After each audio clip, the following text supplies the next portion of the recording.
Welcome back to the Smite Pro League, powered by Curse Voice Gandhi, joined by Adonis. We are getting ready to go into the Night's Watch, taking on Fnatic. Mr. Kevin Meyer, you all right? I'm doing great, boys. Oops. Look at you, man. I blame Scott. It's like you're on a polygraph machine. You're just sweating profusely. My last week, it was very fun. It was very fun. Fnatic Night's Watch, though. Fnatic 2-0. They beat Trig. They look to be the clear favorites in Europe right now. For sure. If they can close this out, I think they're still sitting at number 1. Let's take a look at the schedule, though. On Thursday, we saw Stars trade out with Trig. We saw TSM clear out Enemy. Afterwards, on Thursday, Epsilon traded out with LC. Yep. And now we're all the way down here to the Night's Watch versus Fnatic, where Titan just defeated Team Dignitas in 2 games that, well, they didn't look like they really struggled with much at all. I mean, Dignitas, yeah, they got out to that like early lead in game number 2, but kind of. I think you know Titan, what I mean. Like, I think Titan coming back there was important for them. It really showcases how resilient they are, and that they can come back from being behind. They don't have to just be ahead early or be even going into this late game. They could play from behind, and they could beat some of the better teams from there as well. The conversation at the end of last game was, will Titan be better than Fnatic? And now we will get to watch as Fnatic will take on the Night's Watch in this set number 2 on week 2. And it is time to hop into the picks and bans here, guys. Fnatic. P's and B's. I'm not feeling it. I've never felt it, man. I've never felt it. We'll leave that to like DM and Bart, who, you know, they have like a combined age of like 75, so I'm like they probably like speaking in abbreviations. Yeah. Sylvanas taken out. No surprise there, like always. You know, let me get some enthusiasm out of you, Adonis. Wow, someone banned Sylvanas. I am so surprised coming out here. We have never seen that god banned in all of the SPL. Okay, well, there's a ban. That is a trending ban now. I've been waiting for that one to start becoming more common. So the Neath get banned out here. So Neath in the lifespan of about 2 weeks has went from okay to great to first pick to now ban. Yes. As Athena will now be freed up and she'll be locked in here. That'll be going to the Badger, who his performance has increased so much since season 1. Yeah, oh, incredibly. He is amazing. Badger really now. Seemed like the weak link from season 1, and it was really every time it's like, all right, mid harpies are coming up. Badger's going to get picked on the rotation, and like, I don't mean to be mean, but it happened repeatedly. Now, he looks like a top 3 support in Europe, and Athena, a very strong god that he's going to be able to utilize. Something I want to note here is Night's Watch actually, I'm pretty sure these are pretty standard bans, but they're pretty targeted. Serket and Giannis are 2 incredibly comfort picks for Fnatic. For sure. I mean, Captain Twig loves himself some Serket, but what jungler doesn't? And he will elect to go into the Thor, and that'll give them Anhur as well, going onto Reels, who I would have loved to see almost a target ban towards Reels on this Anhur. Last week, he killed everyone with Anhur. He's just that damn good with him. It doesn't matter what you give Reels, to be honest. Yeah, he's just a mechanical guru. He just doesn't miss. Guan Yu gets picked up here for the Night's Watch, and looking at it, well, most likely Ra was going to be going into the mid. We haven't seen a mage in the solo lane in some time here. Apollo, he could go into the solo lane, but I think this is going to go to Moex. Apollo is a god that is a very strong auto attack based god. His passive audacity increases his attack speed, as well as the recent buffs to him. He gets more physical power at the start and also scales harder than any other hunter now with that physical power. So auto attacking is huge on Apollo, and Moex is someone who likes to trade people. Bye Poseidon here. Zeros will not be able to get the guaranteed burst damage here, mixed with the Athena and Kumbhakarna. Guan Yu solo? Guan solo. Maybe Kumbha solo. The dream. I don't even want to see that. He's got wave clear-ish just because of the running belly into him, right? You can knock the minion back. Yeah, but it's not full wave clear. It's something that... It's average at best. If I was going to put a Guardian, it would not be Kumbha. I'd put Ymir, so I wouldn't pick Kumbha anywhere, personally. But Hercules gets locked in. Maniac. That one's going to the Maniac. He has seen so much success on this god. He's looking to keep going forward, and that's going to be Zeros rocking the Isis. So there's one thing that Fnatic's looking for here, and that is early, boys. They are going to try to end this game. I would say they're not hyper early, though. They have a, they have a comp well. that transitions. They have an incredibly strong mid-game comp as well. They have 2 huge globals coming out of Thor and Athena, so they're going to be able to get across the map as fast as they want. Anhur, his Desert Fury, really good for team fights there in the mid game. Yep. So it is going to be, that is a Guan solo. Guan jungle. Guan jungle. 2 ADCs. Guan jungle, 2 ADCs. Okay. All right. Night's Watch. We'll see how this works out for him. But really, Fnatic, they're going to be looking to, one, aggress early and abuse them because really, there's no one on the Night's Watch who's going to be able to handle the rotations coming out of Thor. So it's really a lot on Captain Twig to propel them. But at the same time, he's going to be looking to just use Isis to the fullest. This Guan Yu, if this is jungle, I want to see this. This is actually incredibly risky. Maybe, is it a Guan Yu jungle? It is. That's interesting. Captain Twig is going to be able to stun out Talu Assault if they look to fight, and that's Guan's biggest damage. As long as Captain Twig holds his stun for Talu Assault, he's going to win every trade with Zendern. What's the thought process even behind the Guan Yu jungle? They're 100% looking. It's a very tanky jungler. We don't see this too often. Weekend was occasionally running the Odin. And the Hercules. It's just these team fighting gods, right? They're not going to be super strong on ganks like a Thor or Sir Ketwood, but in team fights, they should, in theory, do more. Talu Assault going to be reducing all the protections, but Fnatic has so many counters to it. They have Taunt, they have the Silence and the Stun coming out from Zyros in the mid. They have a stun from Maniac. They just have so much to counter. That Yeti Kumbhakarna. So many times where I'm like, oh wait, is that Ymir? And then I'm like, oh no, he's not nearly big enough to be a frost giant. It reminds me of a white Sully from Monsters Inc. You see that? Uh-huh. Full circle. In a team fight, I'm going to say Sully comes out with a huge mez. And you know what else I realized when I was playing Rama last night? Invade. They should. I interrupted you, but invade. They're going to take this blue buff. They're going to go right to the enemy's blue. They didn't start their speed just so they could do this. Yeah, and that's going to be huge. You send Mr. NQ with the Apollo with no blue buff into lane, he's going to be in a lot of trouble. Captain Twig, can he get there? He's eyeing it up. He can see it, and he comes straight in. Hand goes down. It's good. Zender now gets driving strike right into the wall. And Maniac will gladly take that. Captain Twig backed off of that fight. I think they could have won it clean. Zender took so much damage there. NQ was doing a lot, but because of Thor's passive, giving him 30 extra power there, I think they should have fought. But they're going to play it safe, make sure they don't get behind early. Yep, right off the mark there was Mr. Maniac looking for it. And also Driving Strike interrupts Talu Assault as well. Yeah, that's what I say. They have so much countering Talu Assault. Actually, the only player who doesn't counter is Reels. It's going to be... Zender's going to have a rough game. He can just throw a pillar right in front of him, though. And now Maniac's looking for it here. Nothing all for his abilities on... Yeah. Everything's on cooldown here, which is one of the harder parts about playing the Hercules early on. You have to use your abilities very, very wisely here. So he's got the knock-up. He can look for it. He also has the combo with the Driving Strike. Zender, you can see him just WASDing all the way around, trying to bait it out. He's going to be stuck in this lane. And he's going to get driving. Oh, what a great mez. Oh, Maniac's this might be first blood. Yeah.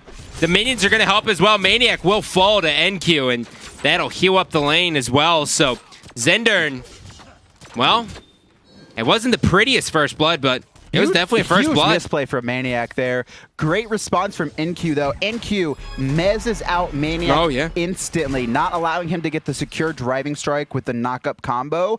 And then Maniac, just thinking a little too much, misses the Driving Strike on what would likely be a first blood. It would have been close. I think he would have got it, though. And they're able to turn it on him, picking up first blood. That's huge for how rough that early game was going. The worst part about dying that early, too, is that he had no money to even buy anything. Like, Sure, he gets pots, but he couldn't even get like level 2 Hand of the Gods to just help him in lane or anything. That's so bad. So level 5 by Captain Twig, pre 2 minutes and 30 seconds there, and he's going to gank this duo lane. This is very uncommon. You do always have to worry about it on Thor. I hope they're checking the levels on their top bar. Looking at it. He's waiting. Rio's trying to bait this one out. They hear it. They hear it. Yep. No, they don't. They double back in. The taunt's good. Berserker Barrage. He's going to get stunned out there. Great mez, and the double tap is going to hit. Reels will get that kill. Now here comes the body blocks trying to stop Kumbhakarna, but he is just going to get out of that one. 5 seconds till mid-camps, though. Zender's in position. Captain Twig not going to make it on time. No chance. Zender tanks the left. Is he going to be able to get the rights, though? The question of Zyros, does he want to contest them? We're actually not seeing the solo laners rotate out in this game either, which has been something.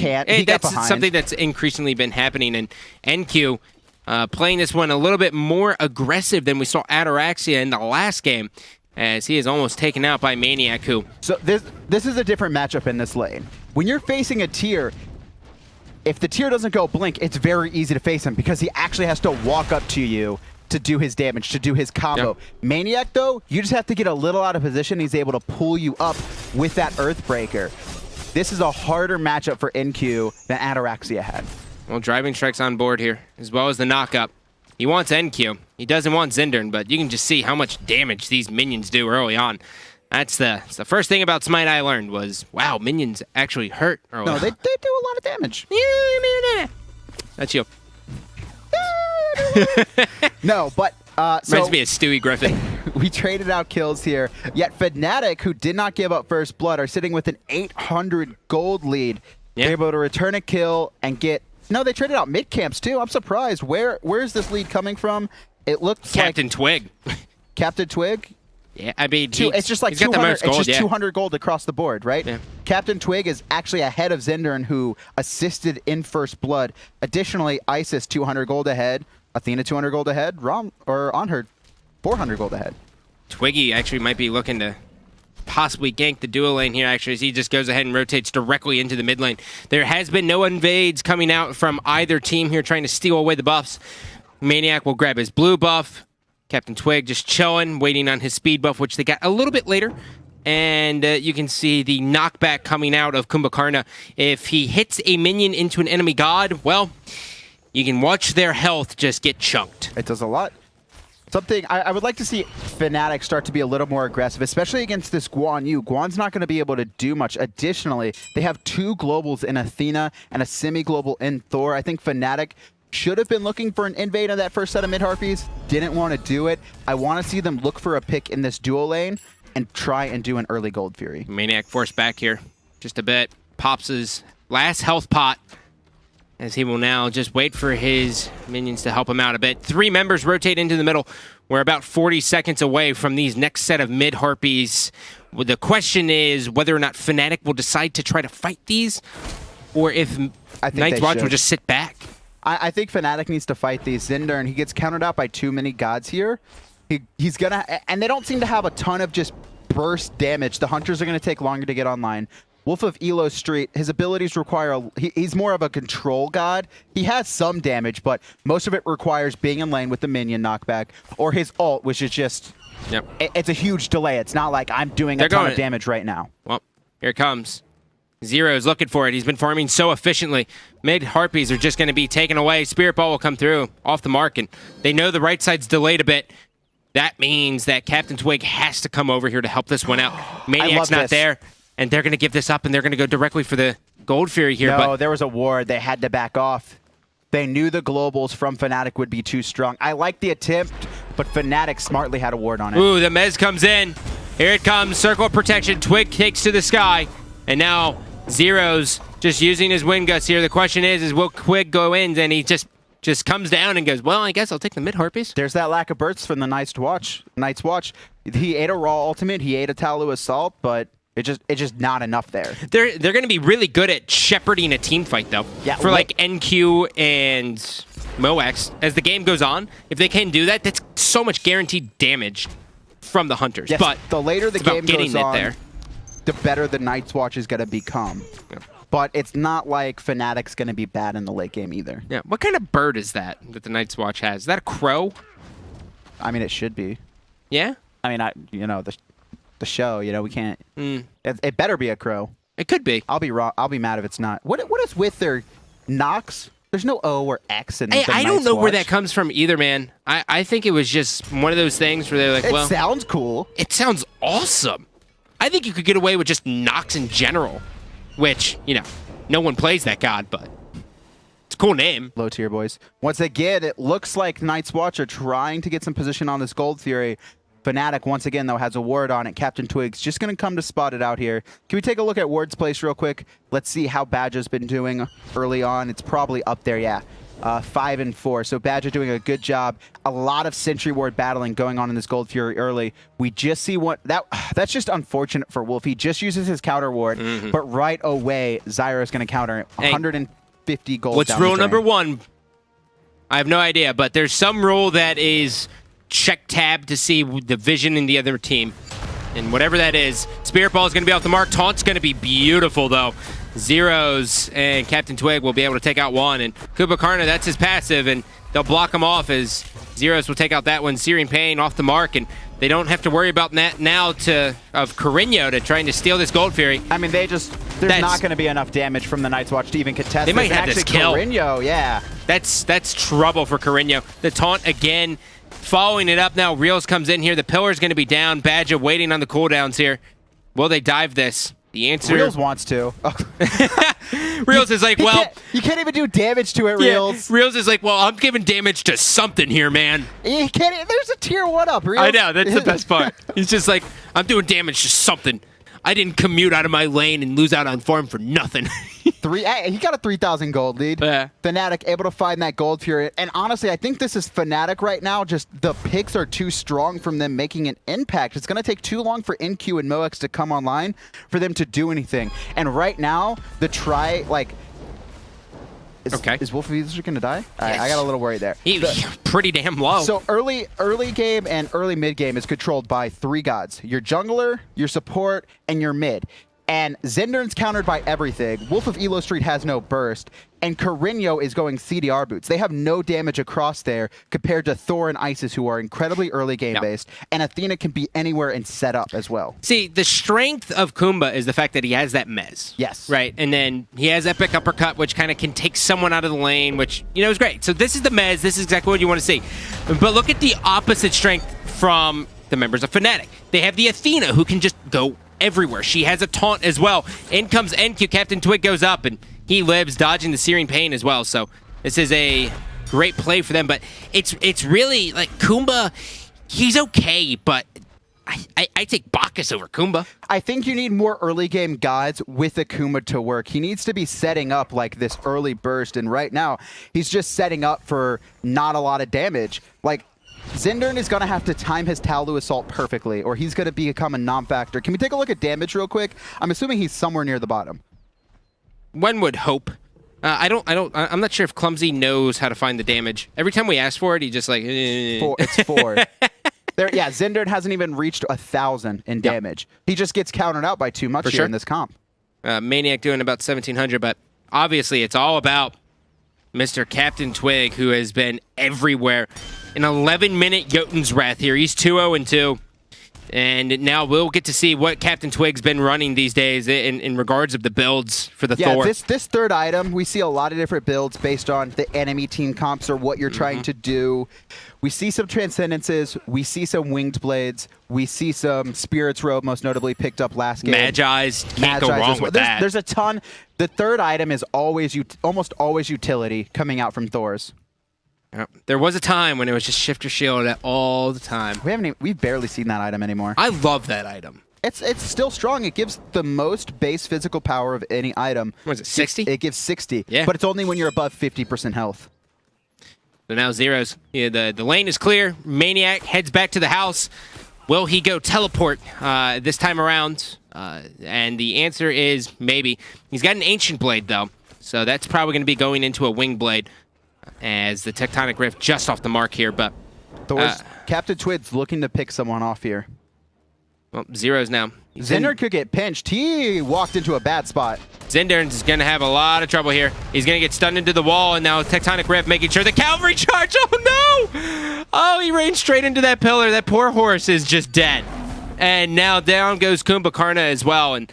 That's how you... That was bad positioning from Zendern. He knew Thor was there. He walked right past him. Like you said, he threw out the Tectonic Rift. And then the dual lane of Fnatic was pushed up. Isis was in What mid. a pillar. That was just an unfortunate spot for Zendern to walk into. Yeah. That pillar definitely getting the best. That's how you block off a cavalry charge, boys and girls. Taunt hits, beads forced out. Everyone's happy. That's going to give him the pillar stun. He doesn't have the follow-up, though, and he will just leap out of this one, tanking 3 or 4 tower shots as Moax will gladly come back into the lane and heal up here. But They forced the mid laner. Carino had to rotate to that dual lane. Because of that, Captain Twig gets left camps uncontested. They get a wave into the tower, and they're going to get right camps uncontested as well. Maniac now trying to lay down the law. He's got that 9 seconds on his knockup. I mean, the cooldowns on him are just so long. But Captain Twig joins the party, and oh God, I hate Apollo sometimes, man. I feel bad. That makes me mad. Real's able to pick up tier 1 tower here. And Captain Twig forces NQ out. He's going to steal this speed buff. Meanwhile, Zyro is keeping Carino at bay in mid. If Carino rotates to this, he loses his tower. He can't risk it. Great play from Fnatic all across the board. They've got a 5k gold lead, and they haven't really done a ton as a team. They took 1 Gold Fury, but it's just making plays in each direction. All right, 2 questions back to back, and you're going to answer the first one here. Warlock Sash on Isis. We've never seen it. Yes, it's going to make it tankier, but why is he deciding to do it now? He just wants to stay alive more. You can never go wrong with Warlock Sash. Okay. You can never go wrong with picking up it on a mid-mage. I mean, you could technically. Now, but 2 Curse Blades coming out here for the guys on Fnatic, right? We have one on Hercules, one on Thor, which is going to be going into a Witchblade. Raw is doing no damage. He's doing he's stacking his CDR. That's not going to be a Rada Tahuti second item. That's going to go into a Chronos Pendant. For max Raw has CDR. No penetration. He's not doing any damage right now. Additionally, Wolf of Elo Street, their other magical damage, has no burst. Let's stack against the Hunters, the only gods we need to worry about. Searing Pain connects, and now Fnatic Reels will end up pulling the Gold Fury here as Badja, well, he's got Peel here. He's going to get the taunt as well. Kumbhakarna, he's going to be depleted as now Captain Twig, he got uppercutted, but now here comes the return fight here from Fnatic as they are looking to kill. Spirit Ball, it hits, and now here comes the Tectonic Rift followed by Desert Fury. Reels, he's not going to miss that one. He hits every auto attack. You'll be damned if he's not going to hit a Desert Fury, as now the Spirit Balls will come out again, and now Wolf of Elo Street gets cleaned up, and Tectonic Rift hits again, and Captain Twig still looking to just assert dominance. He actually got saved there by the Spirit Ball. I don't think Mox beads there. Can we take a look at Oh, wow, his that's beads? your babe. Yeah, he actually got hit by 2 stuns at once that DR'd themselves. Yeah, he didn't have beads there. So he's able to get out of that stun faster, not getting double tapped. And this, they just forced all of Night's Watch to either die or back. This is going to be, once again, another uncontested Gold Fury from Fnatic. And now Mox, no beads. Where's he going to go? Yeah, Reels is just going to say, well, he misses 2, 3, and Captain Twig goes, well, you know, you had your chance. Mox out-traded him there. Oh, He had shut like up. 6 autos to 0. Get out of here, dude. I'm just saying, Reels needed Captain Twig. Oh, my Reels God. needed Twig to back him up. Dude, I'm worried about you, bro. Hey. I think you're going to have a Mox tattoo on your left chest. What do you mean going to? Oh, my Jesus. You want to see it? No, I don't. Are you sure? Does it match your Raymond Pecky's Big Play Ray tattoo? Hey, it's the high-tech peck. Yo, you got tattoo. high-tech pack? I don't have Big right Play across Ray. your collarbones? It's somewhere. I'm not telling you where, though. Maniac continuing to trade out in this lane. Yeah, I mean, it's expected. Yes, but NQ, like I said earlier, it's much harder for him to deal with this god than a tier, because if he gets a little out of position and Maniac hits the pluck, he's taking so much damage. Additionally, he's got so much physical protection, right? He has the Mystical Mail. He's starting the Cursed Blade, going to turn into a Witchblade. There's just not much NQ's going to be able to do. 5-0-4 is Captain Twig as he sees a manaless NQ, and he's going to miss the Tectonic Rift. He's just going to try to bait out the ultimate here. And just look at these auto attacks. He's just everywhere. And now the Mez hits. Will the follow-up be good? The answer is no, but Captain Twig takes to the sky. He can't see him. He sees the return engagement coming out, and he goes, all right, guys, get out. And that's one of the benefits of playing Thor. Yeah, great play by NQ there to escape that gank. You saw him hold his Mez for so long. He knew as long as Captain Twig didn't Berserker's Barrage, he doesn't need to waste Mez. The second that came out, he Mezes him out. He sees Thor go up into the air. He's like, all right, I'm just going to use my ult. Great counter engage, or great escape. How does Zinder make any kind of an impact on this game? He picks horribly. Their team picked horribly into No, this. I'm saying, like, how can he? He really right? can't. As long as Fnatic plays it right, they have a better team comp. Right now, Night's Watch's job is to hold out for their Hunters to come online. That's the only thing they can do. But at the same time, Mox is just getting bullied. Wolf of Elo Street catches a big ball, and he is just going to get erased there. He's behind at this point. He really can't be trying to engage like that, as Ender now is going to get bullied out as well. Double tap just going to be off the mark, but look at that pillar! Reels, my God! It's not just a pillar, it's Captain Twig with the walls as well. As a team, Fnatic has been using these objects that come onto the map to really just shut down Night's Watch, making them go in the directions they want so they can find the kills. Does Maniac hit it? Does Maniac hit the pole here? Driving strike right into the face. NQ under his tower, and Maniac goes, well, I guess I'm going to try to do this here, as they will now look. This might be Fire Giant, dude. Like, there's at least a 20% chance that, it's Fire Giant. No one's in position to even stop it. No one's even looking at it. They don't even have wards on it. You see Fnatic wards. That's it. Captain Twig, you saw him wall off Night's Watch there, and now they come in, but it may be too late. Great wall. That's a big pinata. Twig takes out one. Wolf Street has the mez, as now we will see NQ try to run away. He's going to get dunked on here. Captain Twig cleans up another one. Captain Twig goes straight through the wall here, chasing him down. Tectonic Rift on board, as his teammates are going to pincer from the opposite side. Maniac, well, he's all by himself. He gets a double knock-up right into the wall, extending the stun, and just like that, there's the GG. Wolf Street and the guys on Night's Watch realize, well, this one, we can't win. Let's just give it to Fnatic. That was just perfect play coming out from Fnatic, just as a team knowing what to do, where to pick players off. But additionally, Night's Watch just picked bad. Like, they picked the Guan Yu into a Thor, and I'm pretty sure Isis was picked as well. It was not a good look from them. What were they looking for? Like, what was the thought process behind it, do you think? Yeah, like, I mean, you've been a pro player. You normally understand what it's like to be on both sides of the fence, and you can kind of see things much clearer than, obviously, me, right? So what were they trying to accomplish with that team? They were trying to get their hunters ahead. That's why you pick the dual hunters. But normally, you need an incredibly strong core in that in the mid lane, jungle, and support to do stuff together. But Guan Yu could do nothing. Like, he could actually do nothing. There was too much that countered him. And then we have a CDR Raw who's not going damage early on. He doesn't have any power to do anything. And then we have a Kumba who's just...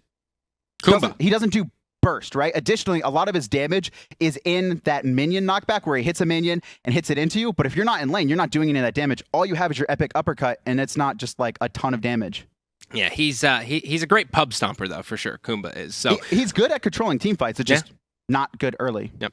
Well, we're going to go ahead and take a look at NQ, who got his team on the board early in the first blood here. And this was really a big misplay from Maniac, as well as a great mez coming out of NQ. Right here, you can see him. He mezzes out that driving strike, or else Zindern dies instantly. Yes. And with the help of the minions here, you can just see NQ just tuck and roll, finishes it out, but that mez is what saved that fight. Yeah, and you look at what happened after that, though, is that Reels found a kill, or Captain Twig, I don't remember which it is. It was the Gankin duo. They were able to take out Moex, but after mid-Harpies, even though Night's Watch got first blood, they were still down 800 gold. Yeah, it was weird. It was just really bad tough farming from them, and great play from Fnatic as a whole. Speaking of the farming here, boys and girls, let's go ahead and take a look at the jungle control map and see how everything unfolded.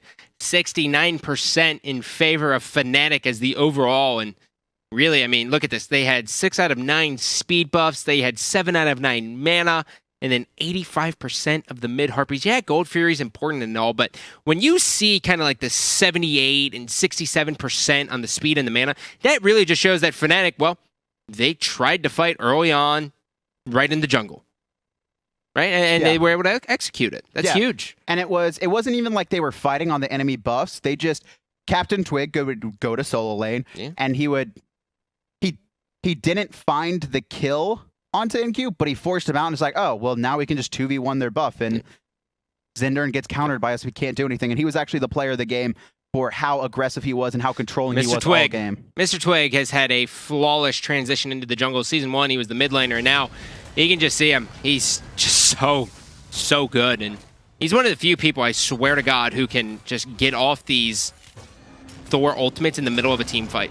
He just has like the perfect timing. But let's take a second to appreciate the tectonic rifts that came out in this game, and the pillars. Pillars. And what Captain Twig would do is he would put it to where it wasn't a guaranteed stun all the time, but he would pigeonhole players into spots. And we actually saw it at that Gold Fury when they fought Zindern, right? Yeah. He put it to where Zindern was actually stuck in this just very small sliver of a wall. It was like the hot gates. Yeah, he ulted straight into a wall. Like there was nowhere for him to go. It was just great placement of those walls. Yeah, well, as we get ready for game number 2.